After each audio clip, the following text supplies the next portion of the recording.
hoje, então, durante a manhã, nós cumprimos 4 mandados de busca e apreensão, né, relacionados à Operação Peter Pan, e também entregamos ofícios relacionados à indisponibilidade de bens dos investigados. Essa operação foi oriunda de um procedimento criminal instaurado ainda em 2014, e no bojo desse expediente criminal foi solicitado em 2017 a quebra dos sigilos bancário e fiscal do investigado Raul Herpes e de todo o seu grupo familiar. A partir dessa quebra, dos dados obtidos com essa quebra dos sigilos, foi possível ao NIMP, o Núcleo de Inteligência do Ministério Público, fazer uma análise preliminar desses dados, apontando que houve, no decorrer desses anos aos quais se referiam à quebra, houve depósitos nas contas particulares do investigado Raul e também de toda a sua família, inclusive de cheques emitidos por associados, por cooperativados. Diante disso, foram ouvidas pessoas aqui, esses emitentes de cheques, com a finalidade de saber se havia alguma justificativa, né, de pagamento para esses investigados, que não os valores das cotas, e todos disseram que não, que esses cheques foram entregues ao Raul na sede das cooperativas como pagamento dessas cotas das cooperativas habitacionais.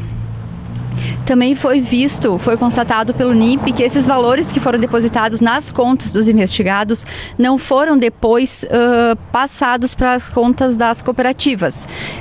Pelo contrário, foi visto que, especificamente em relação ao investigado Raul, esses valores foram usados por ele para fins particulares, como pagamento de contas, compras à vista, recarga de celular. Paralelamente a essa questão dos valores, que chegam a um montante de R$1.100.000, foi detectada também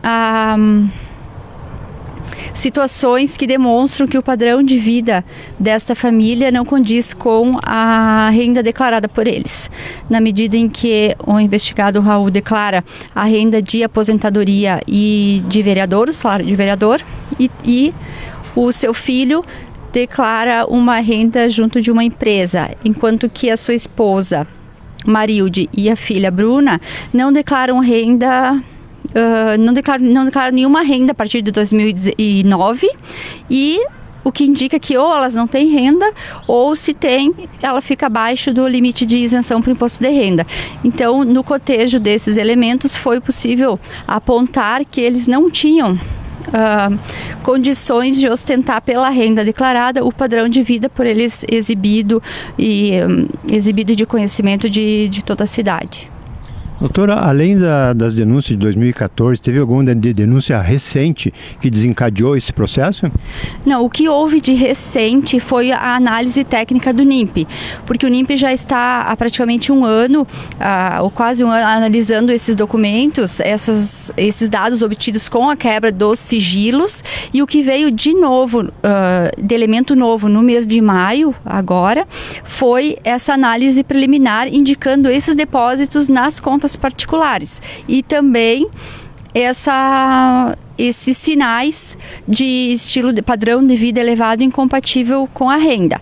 Além disso, no levantamento dos bens que foram adquiridos, se constatou que, por exemplo, o apartamento que está em nome das investigadas Marilde e Bruna, que, como eu já referi, não possuem renda, ou se possuem, ela é abaixo do limite de isenção, elas adquiriram em 2018 um apartamento no valor declarado de 424 mil, sendo que em abril deram uma entrada de 200 mil, e na sequência em junho já pagaram mais 38 mil, e em dezembro mais um valor elevado.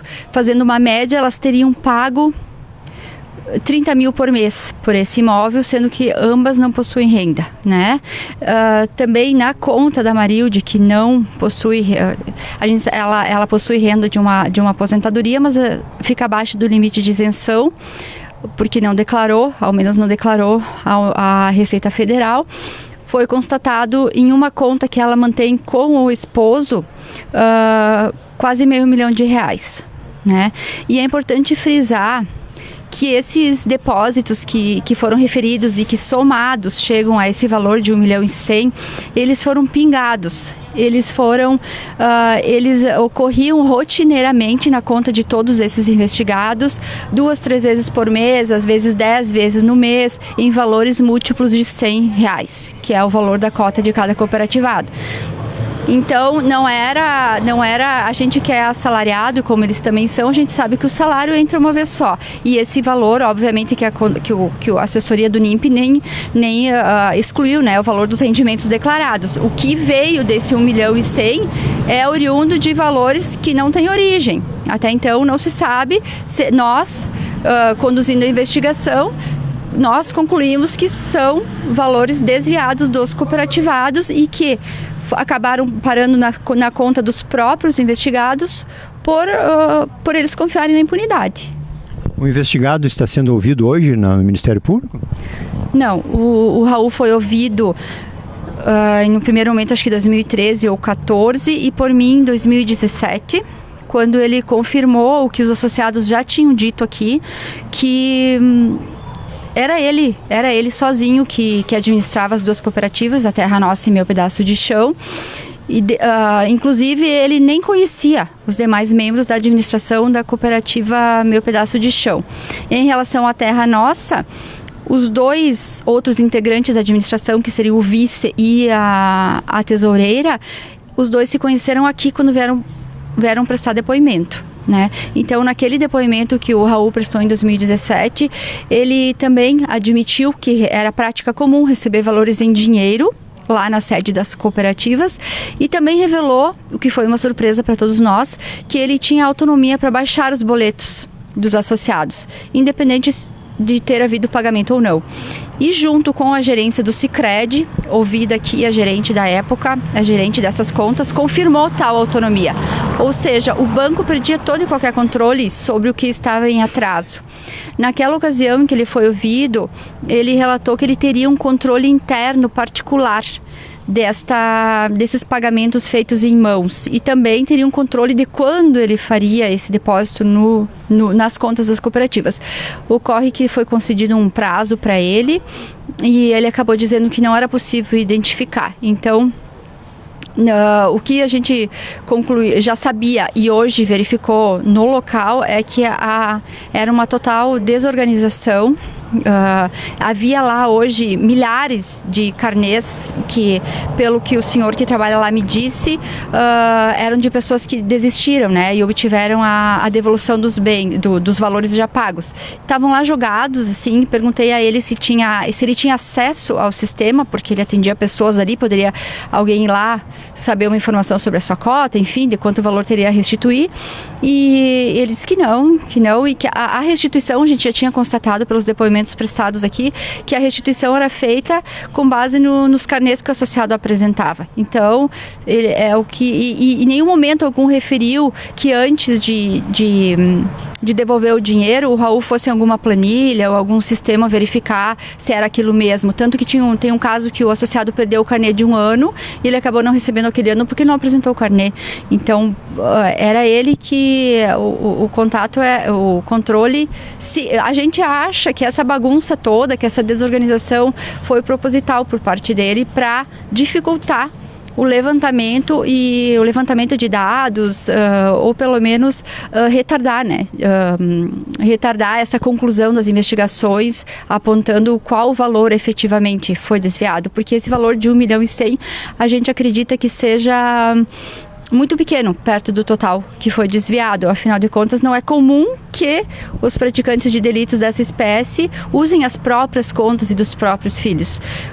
Foi verificado especificamente em relação à conta do Raul, que ele só depositava o dinheiro na conta dele quando ele precisava para pagar alguns boletos ou contas. Ou seja, a gente imagina então, né, conclui que na verdade o dinheiro que ele recebia, outra parte do dinheiro que ele recebia, ele gastava na vida diária, gastava de outra maneira. E aliás, essas outras maneiras possíveis, a gente também está investigando, e eu aproveito a oportunidade para dizer que se alguém tiver conhecimento de desvio de valores também na aquisição de terras, né, que os investigados tenham tido algum ganho quando foram adquiridas essas terras das cooperativas, que venham até o Ministério Público, assim como se souberem da existência de laranjas né, que tenham, né, terceiras pessoas que tenham bens pertencentes à família, mas registrado em nome deles, né, de outras pessoas. Então, que venham até aqui para prestar essas informações, que será assegurado o anonimato se for necessário, se for pedido, se for solicitado. Muitos cooperados foram ouvidos durante o percurso da investigação? As oitivas começaram ainda em 2013, né? 2012, 2013 e nunca pararam. Sempre teve procura aqui no Ministério Público, principalmente reclamações de que eles não obtinham por parte do Raul dados concretos sobre o rumo das cooperativas, uma previsão de entrega de lotes, mais nesse sentido, né? E também todos relatavam essa questão. Não sei te dizer, precisar assim, mas foram várias oitivas. No inquérito civil, e depois isso serviu já para instruir o procedimento criminal, e nos últimos dias ali foram ouvidas algumas pessoas para complementar, para confirmar o que a gente estava suspeitando dessa questão dos valores dos cheques.